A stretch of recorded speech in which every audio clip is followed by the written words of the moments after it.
I am the Tofu Golem. Please enjoy the video. You begin by locking your camera or phone to a tripod and choosing a fixed frame. Consistency is everything. Once done, open Capcut and create a new project with the target aspect ratio, because framing now saves editing later. You then capture your first 10-20 frames, moving the subject tiny increments. Small changes create smooth motion.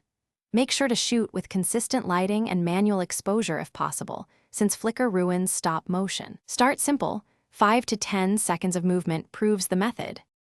Once your frames are imported, you place them in sequence on the timeline and enable a grid or overlay to check alignment. This prevents jitter. You then set clip duration.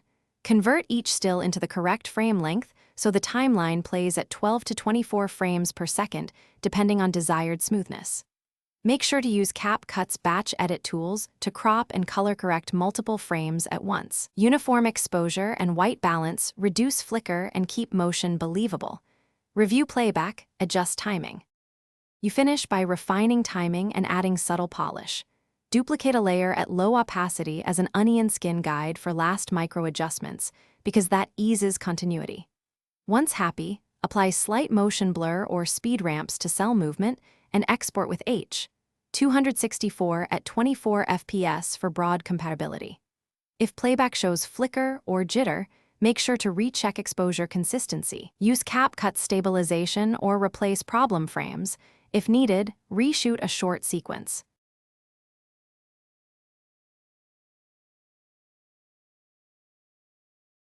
Thanks for watching. Consider subscribing if we helped you today.